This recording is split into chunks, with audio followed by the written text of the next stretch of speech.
Alors bonjour, dans cette vidéo, nous allons corriger le numéro 6A de la page 138. Alors ça, c'est dans la section des transformations, puis spécifiquement la réciproque. Alors nous avons la fonction x carré plus 6x plus 15. On sait que la réciproque, c'est une réflexion à travers de l'axe y égale x. Alors on sait que ça devrait ressembler à quelque chose comme ça ici.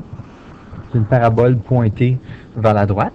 Alors, c'est une relation. Si on fait le fameux test de la fonction, on peut voir qu'on coupe notre ligne bleue à deux endroits, donc c'est une relation.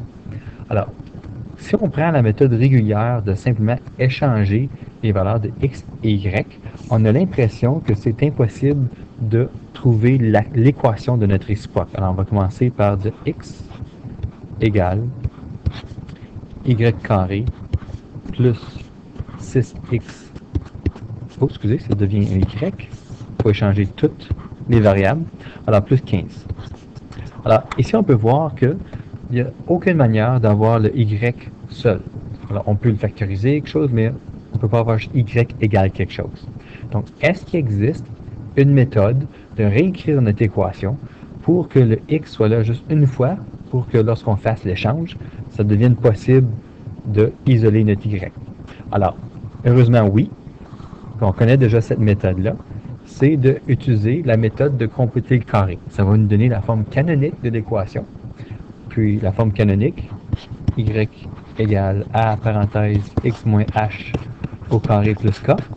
Alors, elle va contenir la variable x seulement qu'une fois. Alors, moi, je vais utiliser la méthode algébrique. On peut quand même pas très compliqué notre équation. Alors, pour trouver un carré parfait, il faut que le troisième terme de mon trinôme, l'exposé en 2, soit un carré parfait. Puis ce carré parfait-là vient de la moitié du terme qui a juste x. Alors ici, essentiellement, je prends 6 divisé par 2. Je mets ça au carré. Je vais dire que c'est 3 au carré. Ça me donne 9. Donc si j'ajoute 9 ici, je viens de créer un carré parfait. Malheureusement, je n'ai pas le droit d'ajouter 9 sans l'enlever. Alors, vous allez voir qu'on travaille sur les x séparément des nombres. C'est pour ça qu'il y a une parenthèse ici. Alors, je vais regarder juste mon carré parfait. Ici, un carré parfait, ça peut être réécrit comme seulement qu'une parenthèse. X plus 3 au carré. Alors, si vous développez cette parenthèse-là, qui veut dire faire x plus 3 fois la parenthèse x plus 3, vous allez revenir au trinôme x carré plus 6x plus 9. Maintenant, il faut que je m'occupe ici de mon plus 15 moins 9. Alors ça va donner plus 6.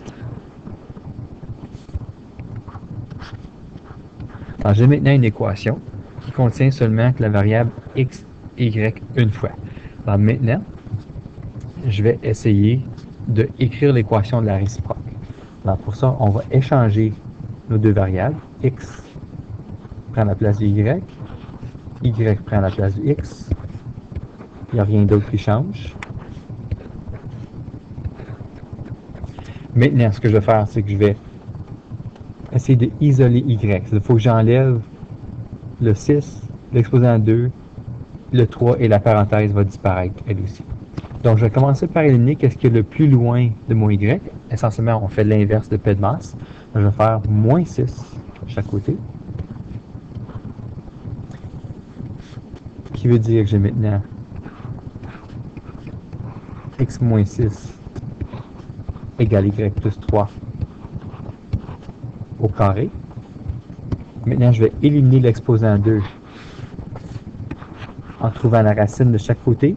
Puis ici, c'est nécessaire de considérer la valeur positive et négative de notre racine. J'ai maintenant plus ou moins x moins 6 égale y plus 3. Et je vais éliminer le 3 avec l'opération contraire encore.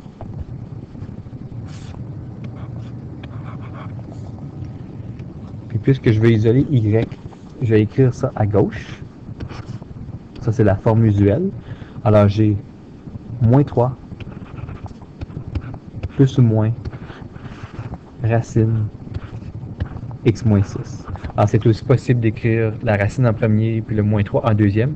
C'est la même réponse. Alors, voilà l'équation de la réciproque après avoir complété le carré. Alors, j'espère que ça vous a aidé à comprendre comment est-ce qu'on fait ça lorsque on a un trinôme du deuxième degré.